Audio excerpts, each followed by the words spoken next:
Bismillah, Assalamualaikum warahmatullahi wabarakatuh. Alhamdulillah, wassalatu wassalamu ala rasulillah, nabiyyina Muhammadin sallallahu alaihi wasallam, wa ala alihi wa ashabihi wa man tabi'ahum bi ihsanin ila yaumiddin. Asyhadu an la ilaha illallah wahdahu la syarika lah, wa asyhadu anna Muhammadan abduhu wa rasuluh, la nabiyya wa la rasula ba'da. Siswa kelas 7A rahimani wa rahimakumullah. Alhamdulillah kita diberi kesempatan oleh Allah Subhanahu wa taala untuk berjumpa kembali dalam pembelajaran secara online. Insyaallah hari ini kita akan melanjutkan pembelajaran kita pada mata pelajaran tafsir, yang mana hari ini insyaallah kita akan bahas tafsir surat Al-Humazah dan surat Al-Asyr. Silahkan untuk itu dipersiapkan bukunya ya untuk menyimak, dan tentunya jangan lupa berdoa memohon kepada Allah Subhanahu wa taala agar kita diberikan ilmu yang bermanfaat, agar kita diberi kemudahan dalam menuntut ilmu. Baik, langsung saja kita mulai ya. A'udzubillahi minasyaitonirrajim. Bismillahirrahmanirrahim. Wailul likulli humazatil lumazah alladzi jama'a malahu 'addadah yahsabu anna malahu ahladah kalla la yumbadanna fil hutamah wa ma adraka mal hutamah narullahil muqadah allati tattali'u 'alal afidah innaha 'alaihim mu'sadah fi 'amadin mumaddadah.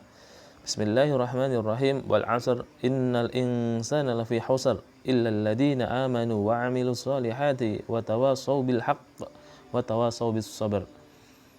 Baik, dari dua ayat itu silahkan ya anak-anak menghafal. Insya Allah sudah hafal ya sebagian ya, dan sebagian besar mungkin ya sudah hafal, karena termasuk surat-surat yang pendek yang sering dibaca oleh para imam ketika sholat 5 waktu di masjid. Selanjutnya kita di sini membahas sedikit tentang kosakata ya. Kosakata ada yahsabu, yaitu yang artinya menyangka, bisa dibuka ya bukunya. Kemudian wal 'asr, ini adalah waktu yang berkaitan dengan waktu. Dan yang terakhir adalah khusr, yaitu kurang. Itu langsung saja kita mulai tafsirnya. Insya Allah kita akan bahas secara singkat saja ya. Baik, ini untuk kita di sini dulu ya. Baik. Islam memperingatkan dari semua akhlak yang tercela dan sifat yang jelek, karena hal tersebut menunjukkan jeleknya orang yang memilikinya. Jadi orang yang mempunyai sifat jelek dan orang yang mempunyai akhlak yang tercela itu menandakan kalau itu orang yang jelek, orang yang buruk. Dan sifat-sifat tersebut mendatangkan permusuhan dan kebencian di kalangan manusia. Orang yang mempunyai akhlak yang buruk dan sifat yang jelek itu biasanya nanti akan mendatangkan permusuhan, menjadikan kehidupan tidak aman, tidak nyaman. Dan sifat-sifat tersebut sesungguhnya, oleh karena itu sesungguhnya seorang muslim sejatinya adalah yaitu yang menghiasi dirinya dengan sifat yang baik dan menjauhi akhlak yang tercela. Seperti yang dikatakan oleh Rasulullah sallallahu alaihi wasallam, al-muslimu man salimal muslimuna min lisanihi wa yadihi. Muslim yang sejati adalah orang muslim lain itu merasa aman dari kejahatan lisan dan tangannya. Kemudian penjelasan dari surat Al-Asyr bahwa seluruh manusia berada dalam kerugian. Semuanya rugi kecuali orang yang beriman, mengerjakan amal solih, saling mewasiatkan dengan kebenaran dan saling mewasiatkan dalam kesabaran. Itu gambaran singkat dari kedua surat. Kita bahas satu persatu ya. Bismillahirrahmanirrahim. Wailul likulli humazatil lumazah. Tafsir dari ayat ini adalah wailul likulli, kecelakaanlah.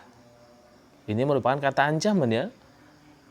Maknanya yaitu Allah Subhanahu wa taala mengancam dan mengazab. Siapa yang diazab? Likulli humazah, yaitu bagi setiap pengumpat. Pengumpat itu apa? Yakni orang yang menghibah manusia dan mencela manusia dari belakang, yaitu orang-orang yang suka menghina, suka menjelek-jelekan orang lain di belakang orang yang dia hina atau dia jelekan. Itu humazah. Kemudian lumazah, siapa itu dia? Pencela. Dia juga mencela, tapi dia mencela merendahkan di hadapan manusia. Ya, yang pertama tadi, humazah mencelanya di belakang orang yang dicela. Kalau lumazah di depan orang yang dicela. Itu keduanya nggak baik ya. Alladzi jama'a ma law addadah. Yang diantara sifat lainnya adalah gemar mengumpulkan harta dan menghitung-hitungnya. Ya, gemar mengumpulkan harta dan menghitung-hitungnya. Ya, ini bagaimana maksudnya? Ya, itu sifat mereka mengumpulkan harta yang banyak dan sibuk menghitung-hitungnya dan menjumlahnya. Yang diurusi dalam kehidupannya hanyalah harta saja. Yahsabu anna malahu ahladah. Dia mengira bahwa hartanya itu dapat mengekalkannya. Yakni mereka menyangka bahwa harta yang dikumpulkannya akan mengekalkannya hidup di dunia. Jadi mereka merasa kalau punya uang yang banyak orang bakal mati, nggak akan pernah mati. Tidak jamaah. Tidak. Uang tidak bisa membeli nyawa manusia. Karena nyawa jelas itu hanya Allah yang bisa memberikan. Seandainya orang itu punya uang sebanyak 7 lemari atau 10 lemari isinya uang semua, ketika dia jatah hidupnya habis, dia mau beli sama Allah. Buat beli nyawa 1 tahun lagi, nggak bisa. Nggak bisa ya. Karena mutlak itu adalah punya Allah Subhanahu wa ta'ala. Kalla. Maka sekali-kali tidak. Yakni perkara itu tidak seperti yang mereka sangka. Mereka mengira dengan punya uang terus hidupnya kekal, tidak. Bahkan bahwa hartanya akan mengekalkan, tidak. Itu hanya perkiraan mereka sendiri, tapi sejatinya tidak. La yumbadanna fil hutamah. Sesungguhnya dia benar-benar akan dilempar ke dalam hutamah. Apa itu hutamah? Hutamah adalah salah satu nama dari neraka. Jadi ada neraka jahanam, neraka hutamah, dan yang lainnya ya, ada beberapa nama neraka. Dinamakan demikian, diberi nama hutamah karena apa? Karena neraka itu menghancurkan semua yang ada di dalamnya. Hancur semua yang ada dalam neraka. Yang jadi masalah ketika orang itu hancur, dia tidak mati. Ya, dia hidup dalam keadaan merasakan sakit. Hari ini mungkin orang mengalami kecelakaan, orang mengalami terbakar, kena setrum, sengatan setrum, sampai meninggal, selesai.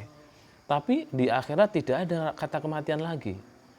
Maka dia terus-menerus, seandainya dia masuk neraka, dia terus-menerus akan mengalami kesakitan. Maka termasuk hari yang sangat mengerikan ya. Wa ma adraka mal hutamah. Tadi sudah diwan fil hutamah ya, wa ma adraka mal hutamah, dibahas lagi. Dan apakah kamu tahu apa itu hutamah?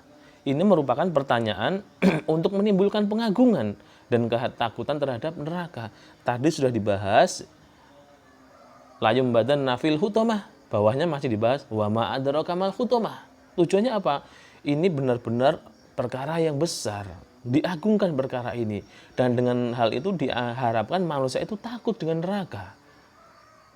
Yang Allah saja mengagungkan neraka, di mana di dalamnya terdapat siksa yang sangat besar, agar manusia itu takut, supaya manusia itu tidak terjatuh dalam neraka. Yaitu tentunya dengan mengerjakan ketaatan kepada Allah Subhanahu wa ta'ala. Dan di antara keadaan neraka yaitu menghancurkan semua yang ada yang dilempar padanya. Hancur semua yang masuk dalam neraka. Narullahil muqadah, yaitu api yang disediakan oleh Allah Subhanahu wa ta'ala yang dinyalakan. Api yang bergejolak karena nyalanya sangat besar. Api kecil saja sudah panasnya luar biasa, ini api yang benar-benar besar dan bergejolak. Allati tatwa'u 'alal afidah, yang membakar sampai ke hati. Maksudnya bagaimana? Yaitu sesungguhnya api itu masuk ke dalam kerongkongan, ya, sehingga sampai ke dalam dada dan menyentuh jantung. Jadi api itu benar-benar masuk ke dalam seluruh bagian tubuh. Kalau hari ini mungkin kita menyaksikan ada kejadian membakar seperti membakar ayam atau hewan-hewan yang lain, ketika dibakar itu kulitnya saja yang terbakar, dalamnya mungkin masih bagus ya. Tapi ini tidak, neraka itu semua dari anggota badan itu akan terbakar, bahkan sampai dalam bagian tubuh. Jantung, hati, dibakar semua. Innaha alaihim muqsadah, sesungguhnya api neraka itu ditutup rapat atas mereka, yaitu terkunci. Kita lanjutin di bawahnya, ini penjelas dari ayat yang sebelumnya ya. Fi amadin mumaddadah, sedang mereka itu diikat pada tiang-tiang yang panjang, yakni dipalang dengan palang yang panjang di atas pintu. Setelah pintu tersebut dikunci untuk menunjukkan sangat kuatnya penutupan pintu neraka. Maksudnya bagaimana? Orang itu diikat di tiang-tiang, kemudian tempat yang dia buat menyiksa itu dikunci agar mereka benar-benar tidak bisa keluar. Sudah diikat, tambah dikunci di dalamnya, padahal api yang bergejolak. Subhanallah. Tentu ini adalah hal yang sangat menyakitkan. Maka hendaknya kita berusaha semoga kita termasuk orang-orang yang dijauhkan oleh Allah Subhanahu wa taala dari api neraka. Amin ya rabbal alamin. Kemudian kita langsung masuk, pendek saja ya, surat Al-Asr, wal 'asr. Demi masa. Ya, maksudnya adalah Allah bersumpah dengan waktu.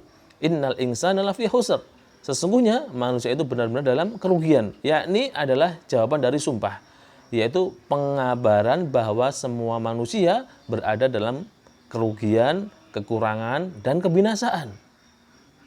Illal ladina amanu, semuanya rugi, semua akan binasa, semua mengalami kekurangan, kecuali orang-orang yang beriman, yaitu beriman kepada Allah Subhanahu wa taala. Wa amilus shalihat, dan mengerjakan amal soleh, yaitu mereka mengerjakan amal-amal kebaikan seperti sholat, zakat, berbakti kepada orang tua, silaturahmi, dan yang selainnya dari amal-amal kebaikan. Wa tawasau bil haq, dan nasihat menasihati supaya mentaati kebenaran, yakni saling mewasiatkan sebagian kepada sebagian yang lain untuk berpegang teguh kepada kebenaran, mengingatkan dalam kebaikan, saling menasihati. Itulah agama ya. Wa tawasau bis sabr, dan saling menasihati supaya menetapi kesabaran. Ya, karena ya sebagian dalam bersabar itu dalam menjalankan sesuatu harus ada kesabaran, termasuk dalam meninggalkan sesuatu. Maka di sini sabar, dimaksud sabar adalah dalam kaitan kepada Allah. Ketika ada ibadah yang harus dikerjakan, kadang terasa berat, yaitu harus sabar. Atau bersabar ketika ada maksiat, ada kemaksiatan yang mungkin bisa kita kerjakan, tapi kita harus bersabar menahan diri untuk tidak mengerjakan maksiat tersebut. Dan sabar berikutnya adalah sabar ketika menghadapi musibah atau mendapati keadaan yang tidak menyenangkan, juga harus bersabar. Dari dua surat ini kita bahas faedah dan kesimpulannya. Yang pertama adalah sesungguhnya barang siapa yang menghibah itu ngerasani, ya, membicarakan keburukan orang lain di belakang orang yang dibicarakan, menjelekkan dan mencela manusia, maka sungguh Allah tidak mencintainya. Oleh karena itu Allah mengancam dengan azab dan hukuman. Nah, nggak boleh ya membicarakan keburukan orang lain tadi. Yang kedua, berhati-hati dari perkara yang menjadi sebab untuk masuk neraka, seperti ghibah.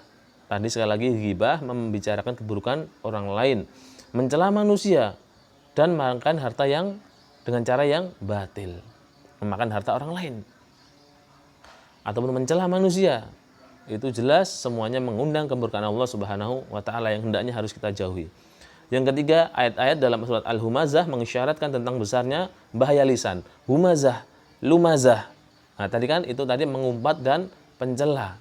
Itu kan biasanya yang melakukan pekerjaan mengumpat dan mencela adalah lisan, ya. Maka di surat Al-Humazah disebutkan bahayanya. Bahkan tadi ancamannya adalah dimasukkan ke dalam neraka hanya karena lisannya. Selanjutnya adalah Allah Subhanahu wa taala bersumpah dengan apa yang Allah kehendaki. Allah bisa kadang bersumpah dengan wadduha, ya, wal asr, wal laili, wasyamsi. Nah, itu terserah Allah. Allah mau bersumpah dengan apa saja.